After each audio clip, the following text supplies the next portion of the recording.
international crowd. Yes, so welcome to Service Design Drinks. The topic for today will be women in service design, and we have two fantastic guests coming all the way from New York, well, virtually being transported and connecting with us all the way from New York. They have offered up and donated their lunchtime breaks, and it's great to have them here as well with us. Thank you so much. We'll get into that in a second. So, but first off, what we would like to ask is if you have a drink. I am drinking a delicious pale ale from Maisels right here. A good advertisement there. I can see some water, can see some coffee. That's very healthy. I can see some suspicious looking colored liquids there. I would assume that's vodka. Good to see. Yes, but if you'd like some milk, mangoes, it's beautiful, amazing. So yes, we have some coffee from wherever you're joining. Make sure you have a drink and enjoy the session with us as well. So, bit of housekeeping to start us off with. We would, of course, like everyone to feel included here, literally the name of the topic of the event for today. But this is a great place also to meet people, and to support that, we are going to be joining each other on Wonder.me, which is an app, which is just another browser where you can connect and drag yourself around and meet with different people. We would also like to help people level up. So if you'd like to share something, have some talkers, like to create some mentoring, we would love to also foster that, sharing and learning, speaking, practice and coaching, and also having drinks together. So yeah, we've been doing this now, wow, more than a year now virtually, and we've really found some great connections and some great people to connect with from all around the world. And I think that's really what we're all about here, to welcome people. So the team behind, of course, is myself. I'm a service designer at Zalando, and then we have Dee Scorano. Give us a wave, Dee. She's a freelance product strategy person. And then we also have Marty Ferrero. Give us a wave, Marty. Fantastic. And he's a senior service designer at Fjord. And then we have Mela Robolino, who's on parental leave at the moment, but she's a strategic designer at BCG. And fantastic. All right. Very exciting news coming up for the next slide. Yeah, so really cool. We have two amazing speakers today who are going to join us and tell their stories about how they're working in large companies and organizations as service designers, and how their role as women in the design and in the workforce and place also leads to give a great perspective. I don't want to say too much on also diversity, inclusion, and everything that attains to. So we'll dive into more of that. It's finally like so great to be in this role to ask the questions I've always wanted to ask, but I'm hopefully you in the crowd there can also join me with asking some great questions, and we can have some great discussions today as well. Oh, my girlfriend joined as well. Hello, girlfriend. Yeah, so great. We'll get into that in a little bit in a second. So for the agenda for today, like I said, we're going to be talking about DE and I and scaling service design for the next couple of minutes. And we'll be diving into all the topics there and getting some great expert opinions. Of course, we would love you to share in the chat as well. If you would like to ask some questions, there's an Ask Question panel. You can also throw it in the chat. Also, if you have any great resources or links or communities that you would love to share with the rest of the group, we would love to collect those from you. We would love to source the mind or brains trust of this group as well. And then afterwards, like I said, we'll be joining with Wonder.me, so you can actually talk a little bit one-on-one or in small groups to reflect upon the discussions that we've had today. So don't leave straight away when the Zoom ends, but join us at Wonder.me for a bit of networking. Okay, enough talking, enough spotlight for a white male. And I'm going to switch over the spotlight, and we're going to get started with this amazing event. Give me 2 seconds.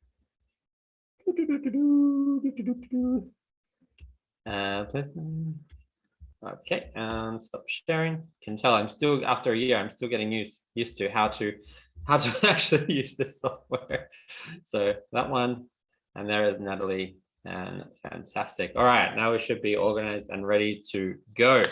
So welcome to the stage, Shikha and Natalie. Thank you so much for joining us from New York in your lunch breaks to share some of your great stories, and I'm sure we're going to have a fantastic time together. So first off, who are you? What do you do? Where do you work? And what's your favorite drink? Who would like to get us started? Shikha? Sure. Hi, everyone. Super excited to be here. Thank you so much to SCD Berlin for having us. So my name is Shikha Mittal, and I'm based in Brooklyn, New York. I lead experience design at Deloitte Global. So that actually means Deloitte is kind of, there's 320,000 people. So that's the size of St. Louis, Missouri. Not sure if anyone has lived in St. Louis, Missouri, but it's pretty large. But I lead experience design. And prior to that, I worked in New York City government. And my favorite drink, I'm drinking iced coffee right now. I'm really jealous of everyone that is at 6 p.m. or later because I was like tempted to make a hot toddy because that is my favorite drink, but it might be like kind of questionable right now. A little bit about me right now. Natalie, I could pass it on to you. Sounds good. Hello, everyone. Thank you for having us, Service Design Drinks Berlin. My name is Natalie Kuhn, and I am a senior manager of service design at Capital One. I just recently switched roles from the Capital One commercial bank, and so that was a lot of process and people and systems, really rich for service design, into now an enterprise role across primarily focused on risk. So it's the enterprise services risk team, and risk is really part of the underpinning of running a bank. And so I'm really excited to be joining that team as the lead of a small design team, hopefully to grow out of the East Coast area. And before working for Capital One, I worked for Fjord. I've done a lot of consulting over the years. Even prior to Fjord, I'd been working for other consulting agencies and startups and lots of things. I would say my favorite drink, I'm like looking around to get inspiration. I love water. That is so boring. I would say I really, for a while, was liking Makers on the Rocks. I don't know. I don't drink as much right now, so I have plenty of water on hand. Water is totally okay, and I'm sure the Hydro homies on Reddit would love to hear that as your answer as well. So I think water is totally acceptable. It is partially what you're made up of, I would say as well. Yeah, so fantastic. So I want to get to know you two a little bit before we dive into these really deep and serious topics, but it's so good from such large organizations, from a very senior perspective of design, for you to share with us today. So, but first, what is the favorite meal that you like to cook when you want to celebrate something that's amazing in your life? I was like cooking. I don't cook. Or eat, or black, or order. I think we both pause because it's like definitely like cooking. I was like, I order in a lot. I would say Mexican food for me. I grew up in California, and I don't know if that's why I prefer Mexican food, but anything in that realm is something to celebrate. Or if I'm sad, I have that too. It's great. Okay. Pizza is definitely my comfort food. I don't cook. I haven't made pizza myself, but I'm trying to delve into learning Indian cooking. My family's from India, so I'm trying to make my parents proud. So that's what I'm experimenting with, different spices and all of that. So that is adventurous. Very, very fantastic. Love a good naan bread. Exciting. All right. So talking about dinner, if you had to invite anyone that wasn't family, because we all love our family, anyone to dinner, who would you like to invite? They may have passed on, or they may still be alive. That's acceptable. Let's start with Shikha this time. Probably, I don't know if people have heard of America Ferrera. She's an actress. She was in the movie Real Women Have Curves, and then she was in I think this is all over the world, but in the US it's called Ugly Betty, and she's a director and an activist. So it's really cool to see her kind of, just identify as a woman who's Latina, and just be really proud of her identity, and showcase that in movies. And she directs, which is really cool. So I'd love to like pick her brain on how she was able to navigate all of that. So yeah. And I would say Amelia Earhart, actually. I've been fascinated by her story and just flight in general. And so I guess there's not much to say there, but I'd love to hear more about her story and her experience as being, in that space and being one of the first women to do something incredible like that. So that's someone I would think of. Awesome. I love it. It's following the theme of today as well. That's really great. All right. So a quick question. What is your most prized / expensive possession? If they're the same thing. Or my New York apartment. I feel like I don't own it, but it is a very prized possession, given what space is like here. That's what comes to mind first, honestly, is my little space here. Shikha, what about you? So I don't have this possession anymore, but the first thing that came to mind was I had this coin that's from like the 1500s. That's from India. I keep talking about India now, I realize, but it's this coin from the time of Ashoka. But then my cousin took it from me because he started his own coin collection. And so I'm very bitter about this like 10 years later. So I still dream about this like every day, that one day we'll get it back. Okay. One personal question that I just wanted to check. So you're from like New York and Brooklyn. Have you met anyone from Brooklyn Nine-Nine by any chance? No? I have not, but I actually know one of the writers. Oh, wow. That was actually pretty cool. That is cool. Yeah. Cool. She lives in Brooklyn too. So at least you know that it's like kind of the truth when you're watching the show. It's by far my favorite show, so I had to ask guests that were coming from there as well. Okay, before we get started, I just want like a quick recap of a little bit of your life story in like 1 minute. Can you give us like some of the bigger events that have happened in your life that have led to where you are today? I could start. I've been working on my elevator pitch of where I've gotten to where I've gotten. I think for me, I've always been focused on design research. So I haven't done a lot of career shifting. I think that's always something like technology, psychology, design has always been really close to what I want to do. And so, or what I wanted to do. So I started on the West Coast in California working for a startup for a few years. From there, I discovered this information architecture and this usability testing and a lot of the terms that we're very familiar with within the design industry. But I really thought I was going to go into marketing and sales. I didn't know anything about design except graphic design. And so I didn't know what to do with that. But I became an information architect. And then I moved from California to Chicago, where I worked for a series of agencies as a UX designer. And then from there, I started working for Fjord, which is really what introduced me to service design. And so from Fjord for several years at this point, and going into Capital One, I've been practicing service design. And along the way, I've moved from being really an individual contributor to somebody managing people on a larger team and working for coming up with visions for Capital One and bigger groups. So it's been kind of a left to right, like West Coast to East Coast, as I grow my career. And so change of scene, change of job throughout. Eventually, you'll have to move to Europe to expand your career, right? Keep going. I get the vibe here. I get the vibe. Yeah. Keep going west. Yeah. Keep going east. So. Shikha. Good. Cool. So I actually a little bit different. I've pivoted a lot across my career. I haven't moved too far. Born in Brooklyn. That's my claim to being cool, but I was actually raised on Staten Island, New York, if anyone's familiar. It's the forgotten borough of New York City, but really good pizza.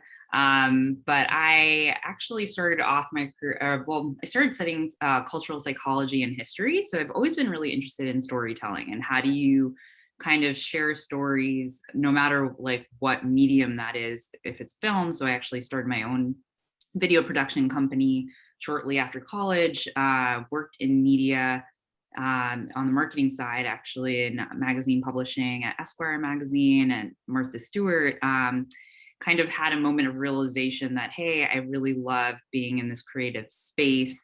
I wanted to do something more entrepreneurial and started this video production company, realized I wasn't making an income, and it's really hard to be an entrepreneur.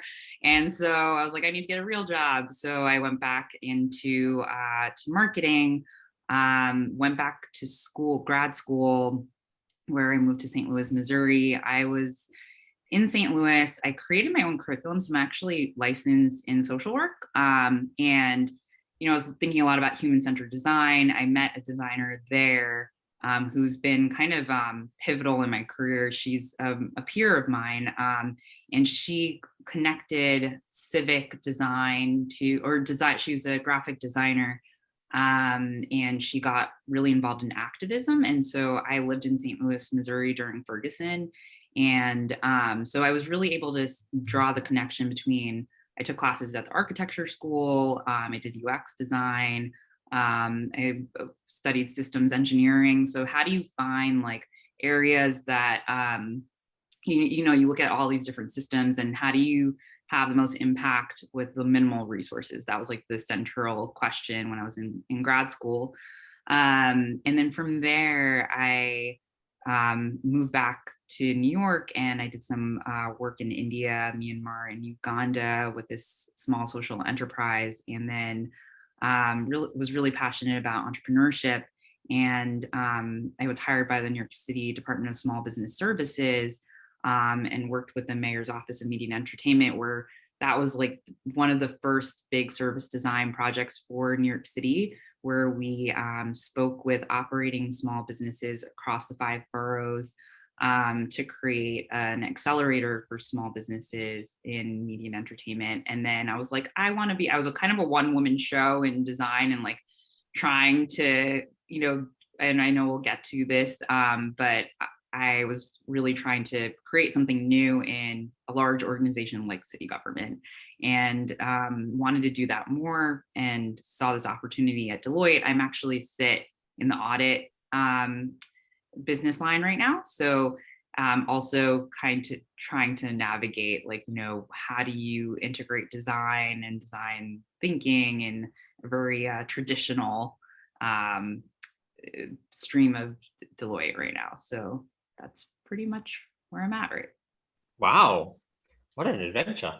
That's it's a lot of anxiety inducing, but also exciting. So that's great. I love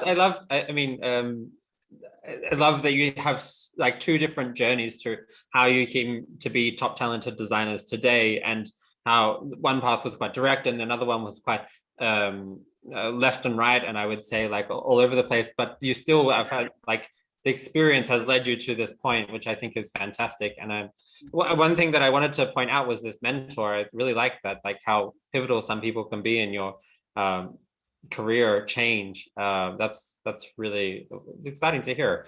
I also have people like that, so it's good to see also. One question from the crowd: are you talking about Antoinette Carroll by any chance? I actually know her from the Creative Reaction Lab. So I'm actually talking about DeAndrea Nichols. She's very, very involved in St. Louis. But that community is so small. So if you're doing work there, everyone is such a tight-knit community. But I know that Antoinette has, given this last year, she's been delivering all these amazing workshops on equity and design, but she was not the person I was referring to.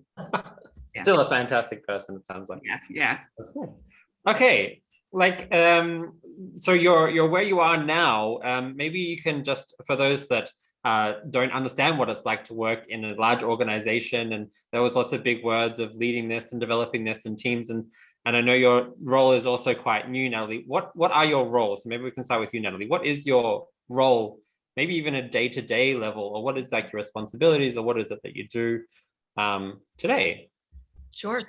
So being a senior manager of service design really means that I will manage individuals, so designers who are on specific projects, and then I will oversee potentially a couple projects. Like I'm thinking, since I'm kind of in transition from one role to another, when I was working within the commercial bank, I would oversee 2 to 3 projects, and they would have designers sitting within those projects doing the work at different levels. So there might be somebody who's more of a design manager, or we called also there's principal associate, where they would be responsible for a specific product or service, or more, I guess that's kind of broad. So like they'd be responsible for something that was I'm trying to think of a specific thing, and I'd be looking at the overall picture of like we have treasury management products, and those things are like checks and ACH and a lot of different really exciting things in banking that you might know nothing about.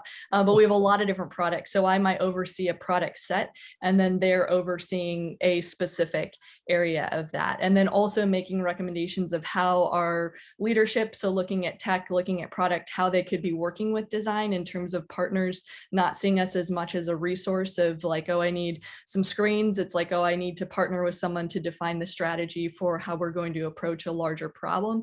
So I would say a lot of my job has been overseeing work that design is doing, making space for design within the leadership space, and yeah, just constantly looking for ways that design can show the value that it brings to a business.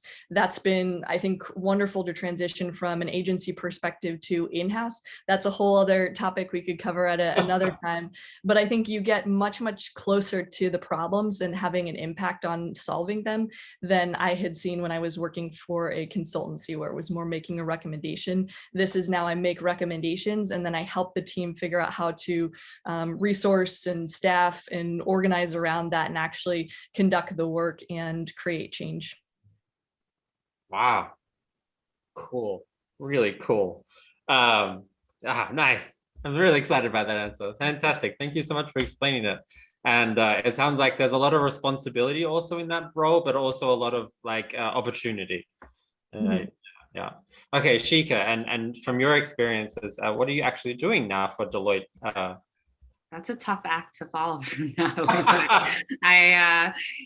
So I lead experience design for a team within, like I mentioned, I'm in audit and assurance. So Deloitte is comprised of 4 business lines, right? So there's consulting, tax and legal, advisory services, and then audit and assurance. So audit, just to give everyone some context, if you're not familiar, because I was not familiar with what audit was at all when I got this offer. So traditionally, let's just say you have a restaurant. So an auditor will go in and be like, okay, it's the end of the year.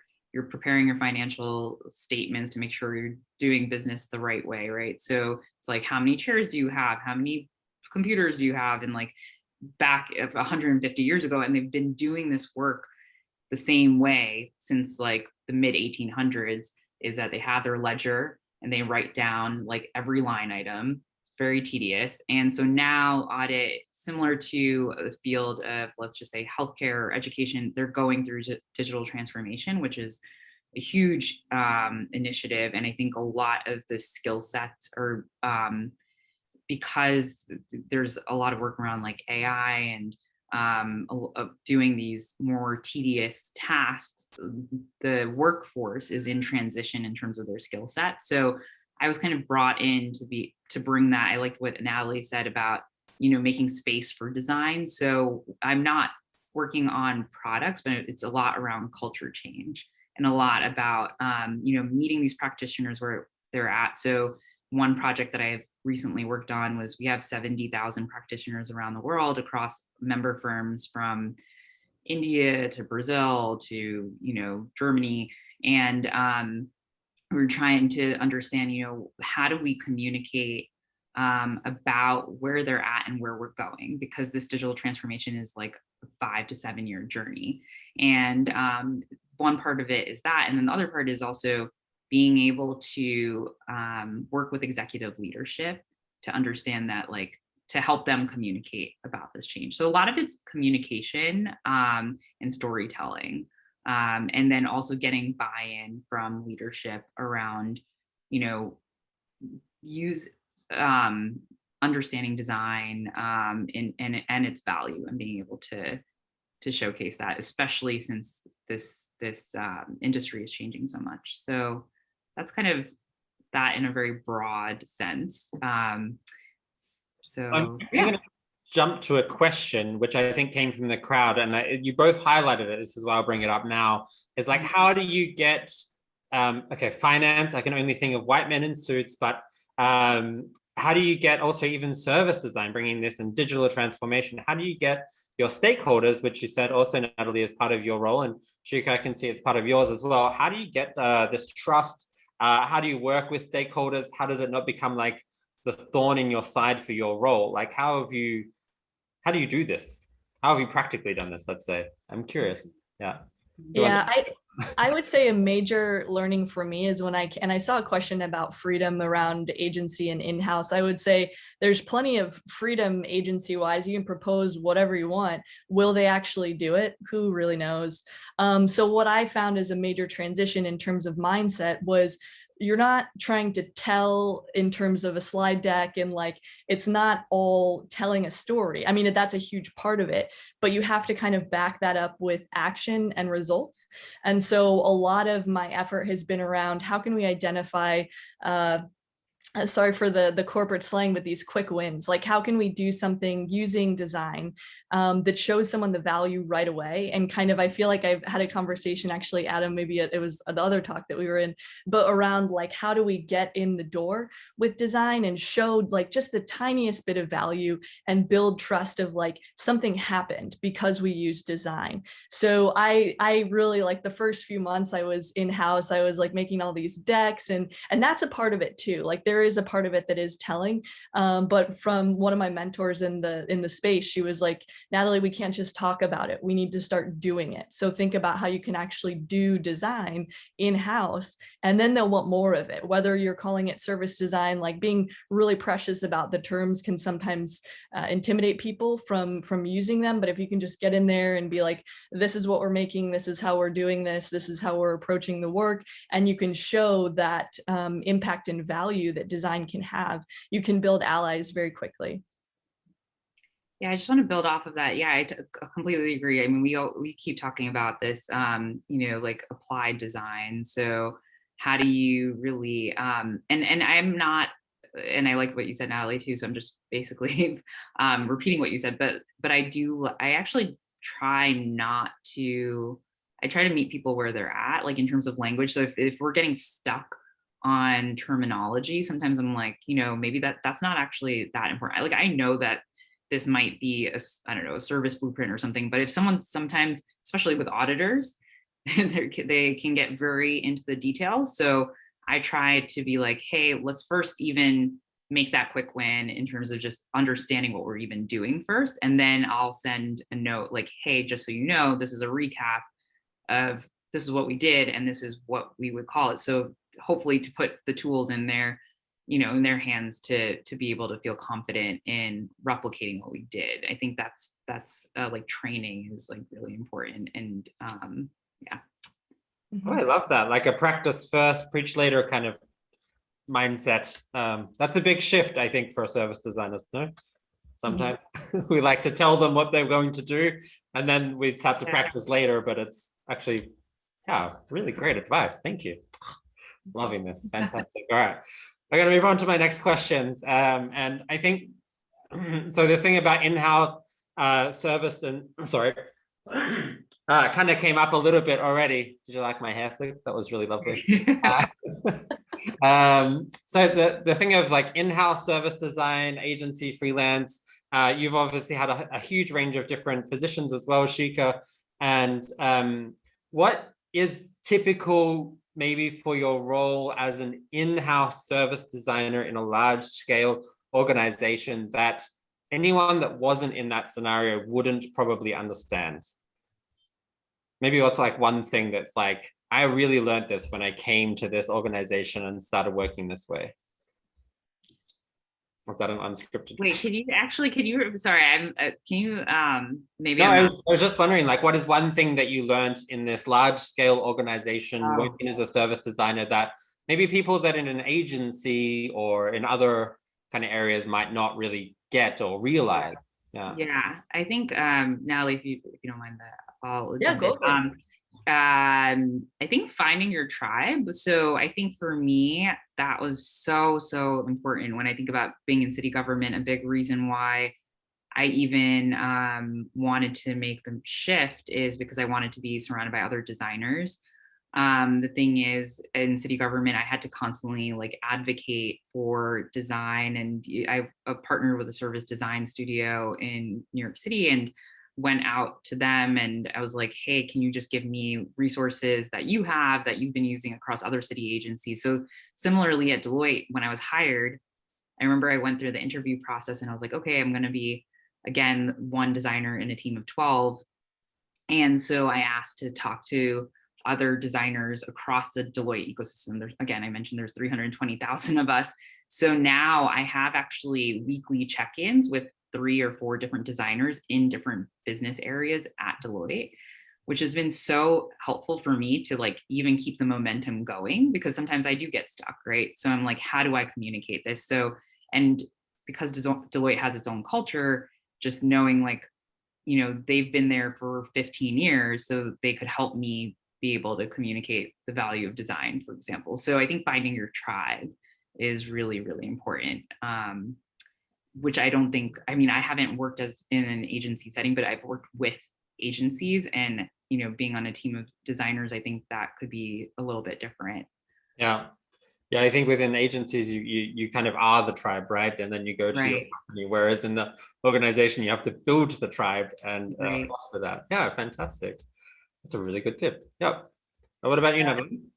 Yeah, I was gonna say exactly the way you paraphrase that in agency. It's like you are already in the group of people where you can almost like read each other's minds. Like I remember that from being at Fjord, is we did have this shared language. We had a shared understanding of what the value of design was, what the processes that we use, and going in-house, and nobody knows what you're talking about. Like, and that's not necessarily negative. I think that's something that makes you a stronger designer, to explain what you do and why you do it and how you do it again and again and again, because then you start to better understand yourself and how you work. And then you can teach so many other people and expose them to design who might not have been exposed to design otherwise. So for me, I think the resiliency around confidence in the tools and the methods that you use, confidence in yourself, that you're not doing anything wrong. If someone's like, what do you do? Like, it's not meant to be an insult. They just don't know. Like, people in certain backgrounds have never worked with a designer. And so I think for me, advice I would have for someone going in-house is have resiliency around talking about your craft, have resiliency around also explaining the concepts. Like, that's something that comes up. Is there was a project that I was socializing with teams of 10 or so for over a year, and people were really into it, and then priorities shifted and I worked on something else.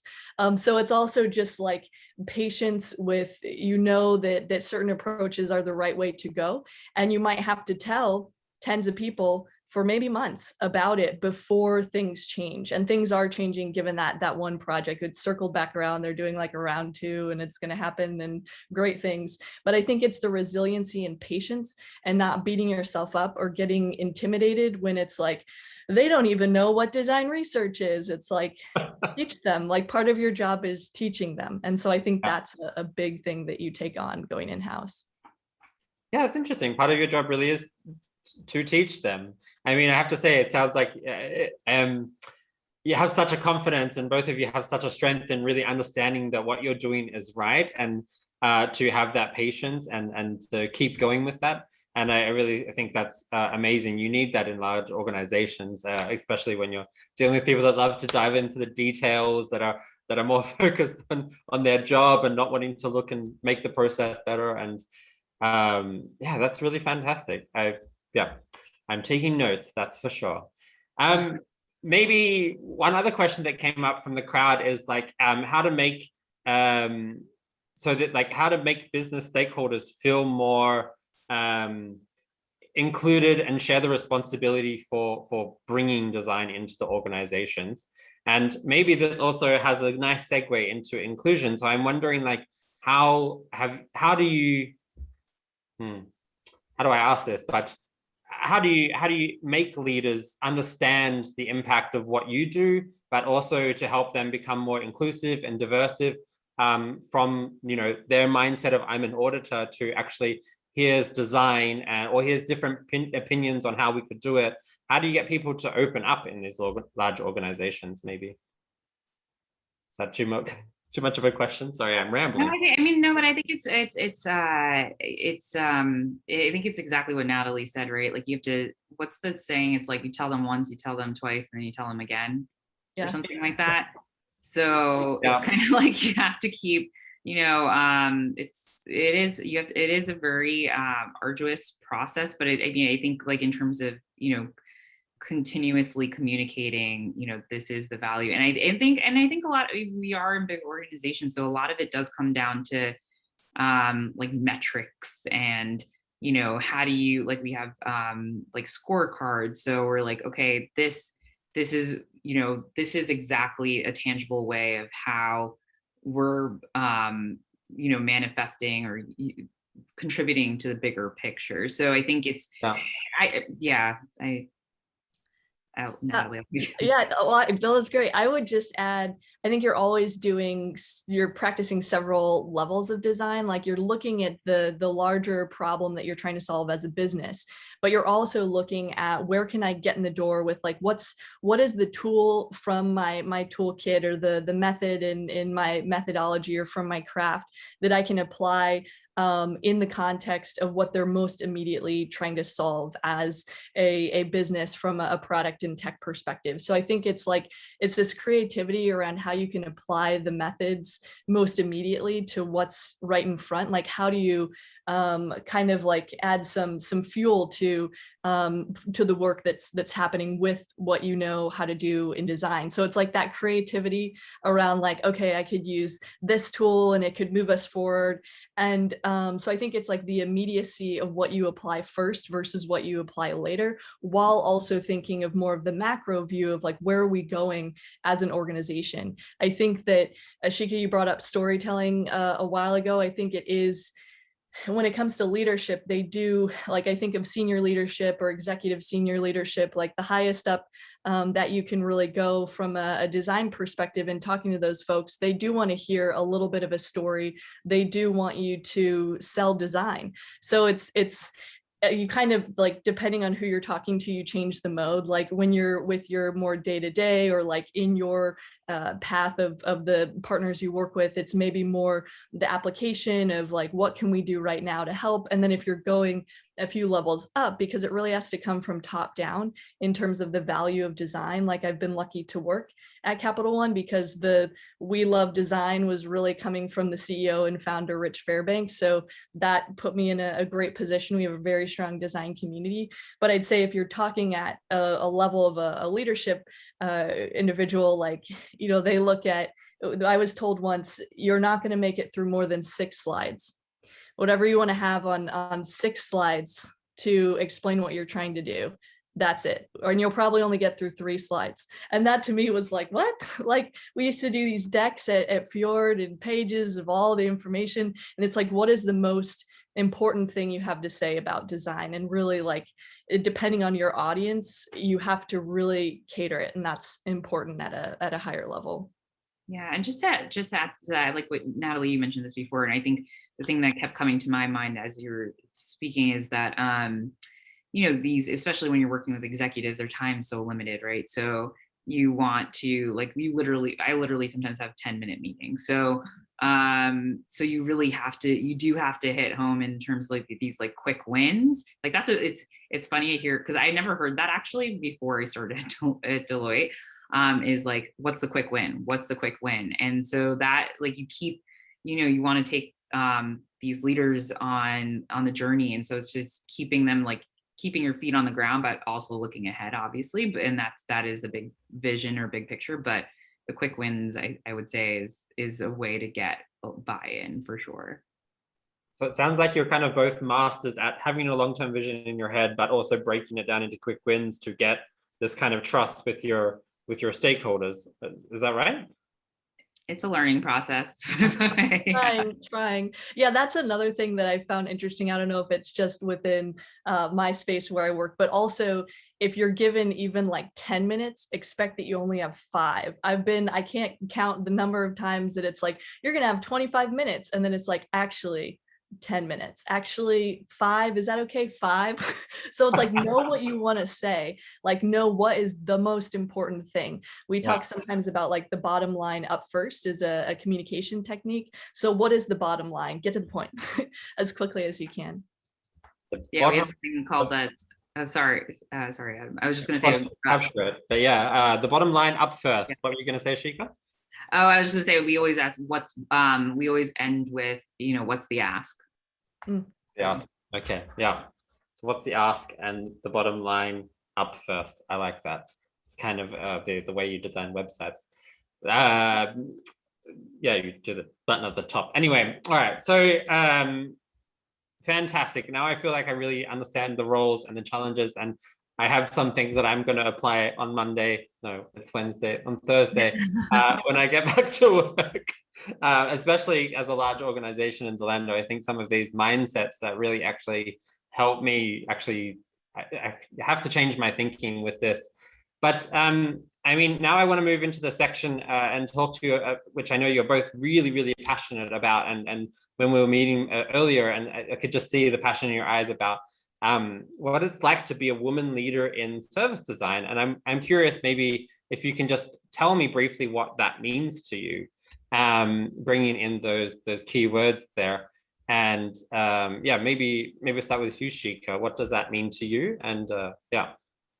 Sure. So I think for me, I was reflecting on, I actually went to a women's college for my undergrad, and I don't think I understood, like, when I first got into the workforce in general, like how inspiring it was to see other people that like looked like me, right? Like being a woman, and then also being a woman of color or South Asian woman.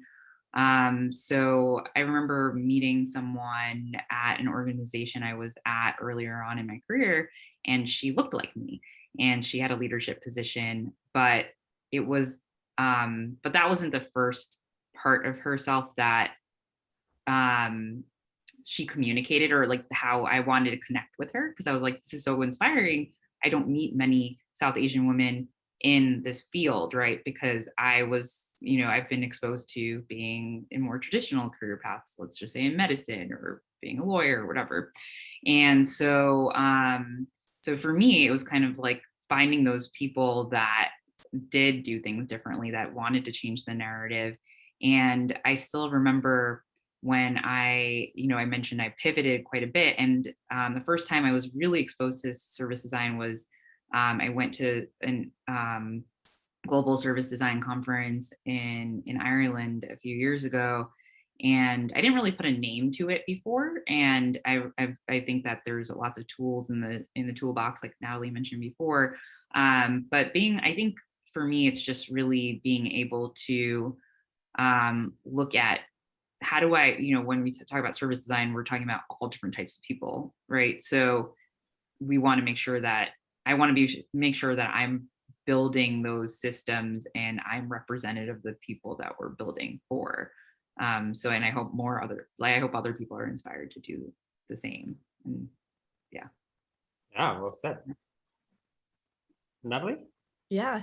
I think it's interesting. Even the title of this talk, I feel like just like made me cringe like so many times. I think for me, for most of my career, I've tried to really minimize being a woman in general. I think that that's something that, at least how I was raised, was a disadvantage.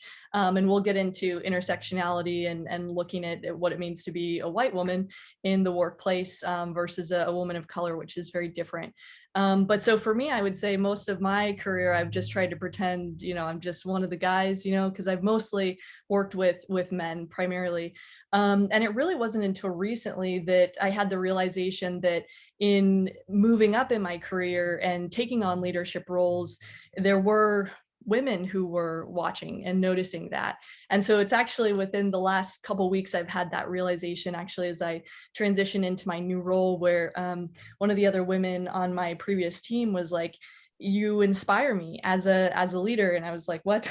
So I would say, which I took as a compliment, of course, but I would say as a woman in service design, woman leader, I would say it's being a leader. And then also there's a slight added pressure of making space. I think that might come up as a term quite a bit, but making space for those who identify similarly to you as you continue your career. So I think it's one, just being a leader is being a leader. That's a thing regardless of gender. But then, yeah, there is a little bit of an added thing to consider as you are a woman leader, is how you can well represent as well as set an example. So you're reflecting to some extent, whether you like it or not, on the gender as a whole, and you're also others might be looking to you as an example, to Shikha's point. So that's how I would describe it.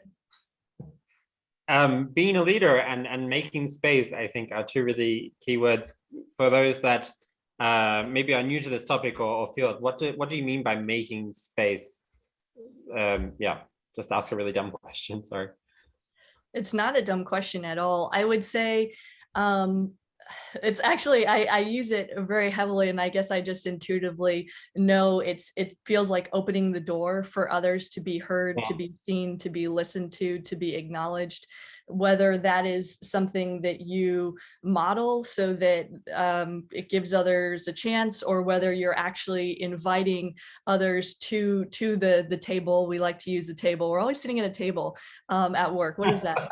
But yeah, like it's like so. But yeah, I mean, trying to, whether you're modeling to open doors for others, to build trust for those who maybe don't think that people who look like you or present like you, never seen someone like that in that position. I mean, that comes up, frankly, quite a bit.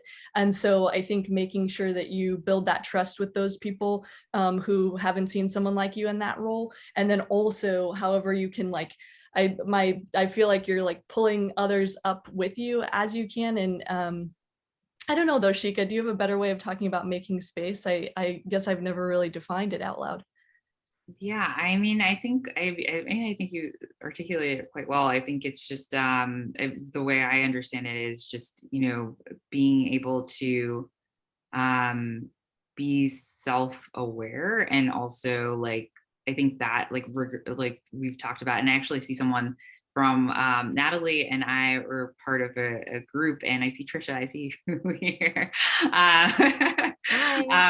Hi. And so I was just thinking about, I was going to say rigorous self-awareness, and I was like, I need to, like, give credit where it was heard. So but I think that really resonated with me, where it's like, giving space even to, or making space, not even just for other people, but for myself, to be like, hey, I've been thinking about this a lot. And, we were talking about working with leadership, and even to be able to speak about diversity, equity, and inclusion, right? And being like, hey, you're not using the terminology, might not be completely accurate. And, like, let's at least give that space to be like, hey, I might not have all the answers right now, but I'm willing to learn. And the same applies for myself, right? So I might not have everything figured out, if you will. And so I think it's just, that's how you make progress, and that's how you kind of break these ceilings and kind of move towards leadership roles. So yeah. I want to add one more word. I don't know if we touched on it, advocacy, like being an advocate for others and being an advocate for some of the topics and the spaces. So I feel like advocacy really stands out as a term to add to that. Okay. Maybe I could ask for an example as well. Advocate and making space. What does this actually look like for you in a day-to-day situation in your role as the service designers? So basically, I mean, I think in terms of advocating and making space, so, like, for example, so I've actually part of, at Deloitte, we have a DE&I council. So we have 22 actions that Deloitte has committed to around diversity, equity, and inclusion. There's 4 committees. So there's diversity, equity, inclusion, and influence. And I sit in the influence committee. So it's all Deloitte leadership, and we actively are accountable. Like, I've signed a contract, like, in terms of we are accountable to the leadership to, like, for example, we're looking at supplier diversity and who we contract with to do business. So there's that in a more formalized way. And then we also have, I've, like, for my specific team, there's the 12 of us, and I've had sessions on, like, open office hours and, like, what is design? Where does empathy fit in? What does that mean in terms of diversity, equity, and inclusion? I sometimes struggle with it as a South Asian woman, because I am the only person of color on my team. So sometimes it's like, whose work is this? And, like, how do we navigate that is a big question that I ask myself. And how do I get more allies, if you will, or people that can encourage to have those conversations? Because, this is not just one group of people that's trying to, move the needle forward, but it requires others to, again, be self-aware and make space. So yeah.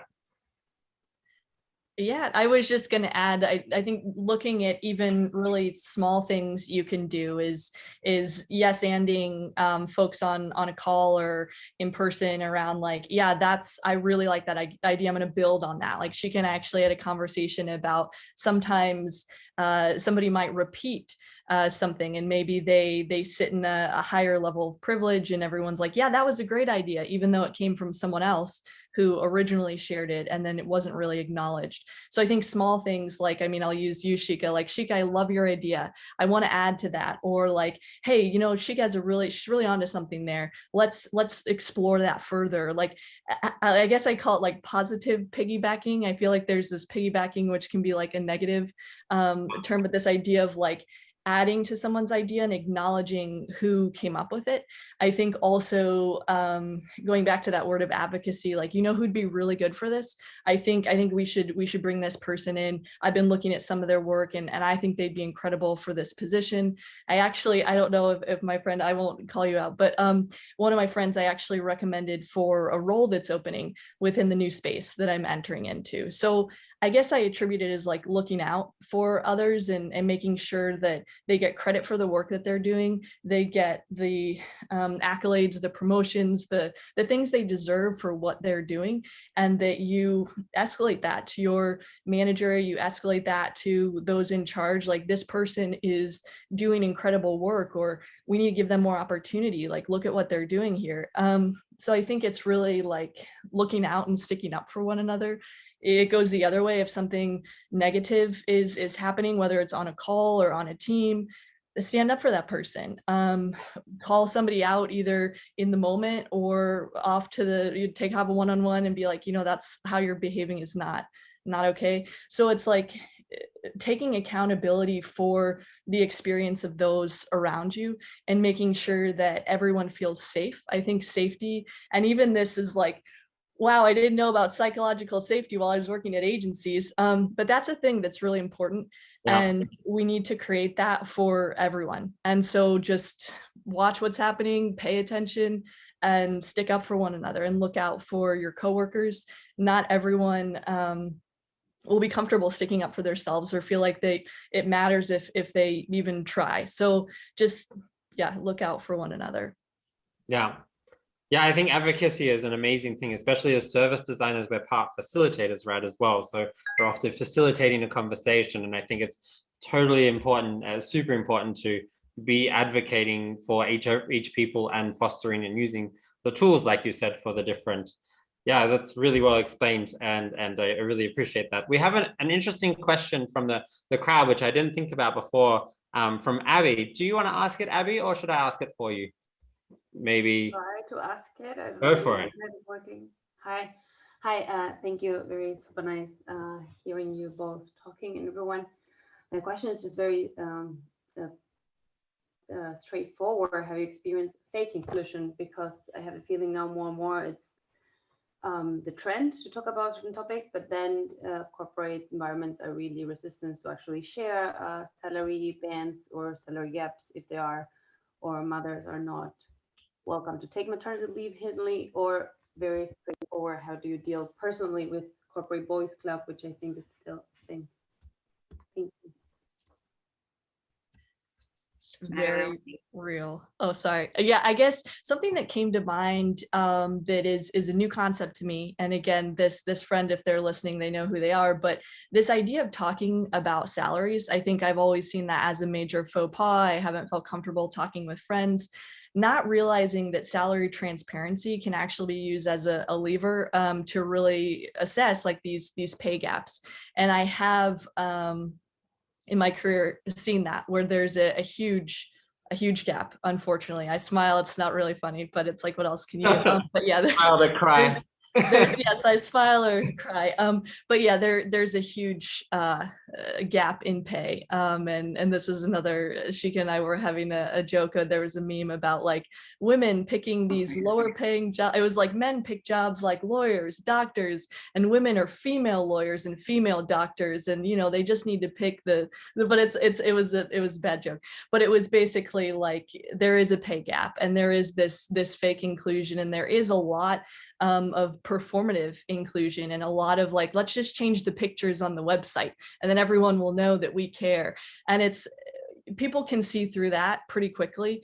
And yeah, I'm thinking more about like, well, what do you do about it? I feel like there needs to be an action. And I think talking with your friends as you feel comfortable, or your coworkers about pay, I don't know that it's always, I'm still learning how to navigate that, but yeah, trying to uncover where there are issues and trying to get to the root of why is that happening? How can we create some kind of leverage to combat that and to figure out how we can change that? I don't really have an answer. I just know that it's unfortunately happening. Yeah, I mean, just to add to that, I think that is something that is definitely a challenge, and but I do think I mentioned those 22 actions, and one was around equity, right? So obviously like looking at salaries, and I think a lot of it, it's also dependent, and I have different thoughts around like, you know, where are you located, looking at cost of living. So there's different factors, and I've been kind of an advocate for like, hey, that doesn't, you know, geography obviously is one point, but obviously looking at like gender pay gaps is something that has come up in conversation for me. And I'm going to be completely like, I think I was feeling shy or hesitant about it at, you know, earlier on. And it's just like, hey, no, I'm going to have this conversation, but the recruiter was not, it made that person feel uncomfortable, which was interesting for me. So it's just, I think it's someone wrote in the chat, like, you know, knowing your worth, knowing, I think it's kind of, it goes back to what we were talking about, like metrics, like knowing, just being able to have like, make like storytelling, like making your case, I think, and being confident in that is one part of it, right? So not being like, oh, I think I need, you know, this much and justifying, but just like, hey, I do good work. This is my skill set. This is how I know what it's worth, and this is what I'm asking for.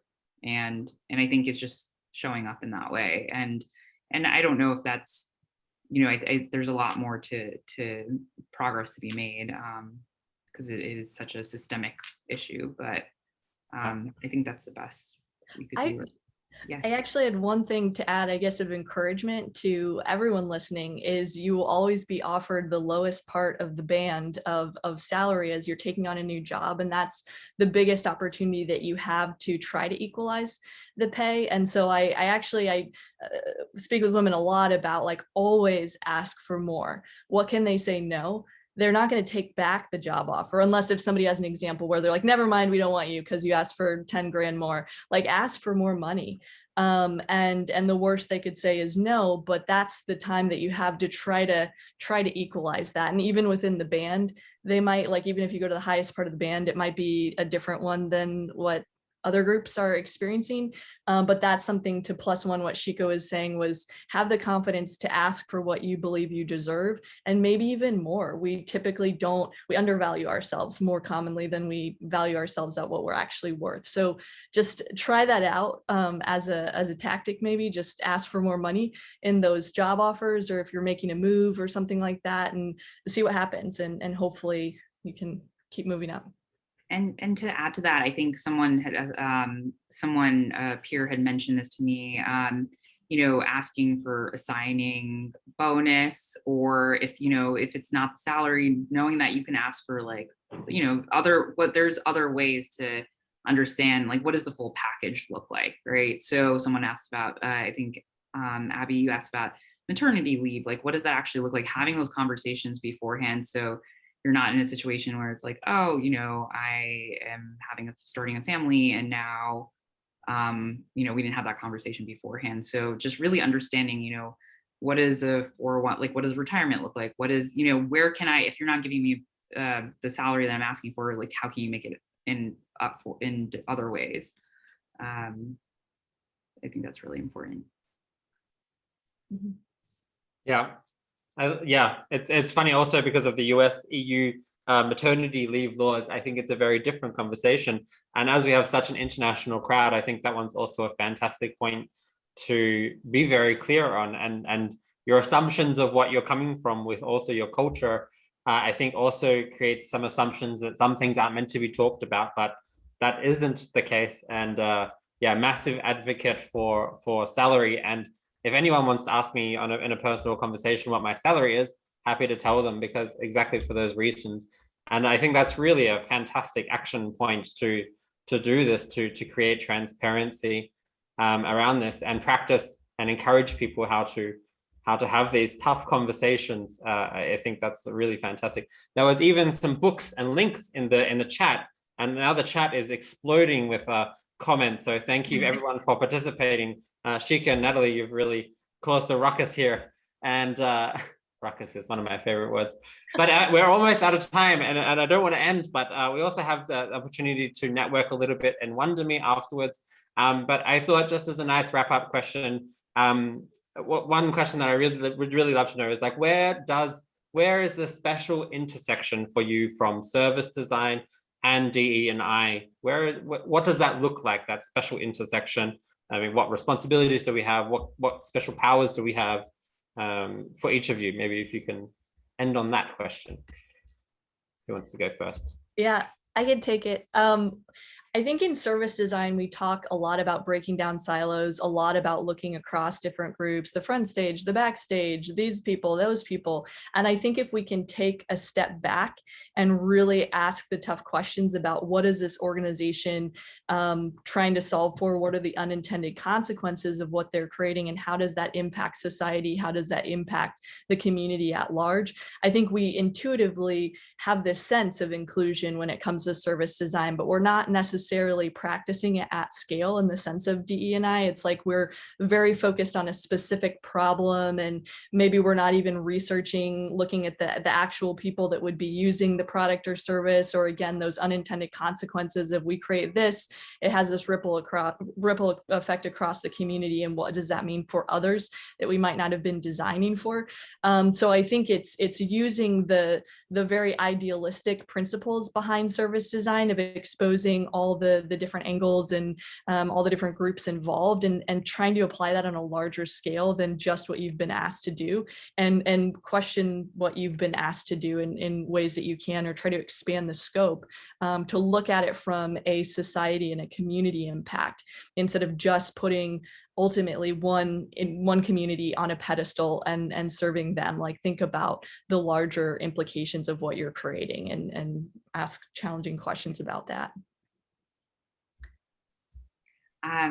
Natalie, I think you captured that really well. I think to positively piggyback off of that, is just, you were talking about backstage, front stage. I think something that I think about a lot is, the backstage, right? So if you have a service, you're thinking about what's happening behind the scenes, and like who's doing that behind the scenes, right? So, someone was looking at something around 24/7 urgent care at hospitals, and it's just like, okay, Now that you have a nurse that's available, 24/7, who is that nurse? Where is she coming from? Or where is he coming from? Or where are they coming from? And, like, what is their story? What is the context of their life? What do they need to be able to deliver that service? So it's kind of like a whole nother front stage, backstage, at the backstage. And so kind of really questioning that and thinking about, how do we actually level up in supporting the people behind the scenes. Mm-hmm. And I think being able to advocate for that is super important. I love that. Not what's going on, but who's going on behind the scenes. Oh, yes. So pumped up on a marathon.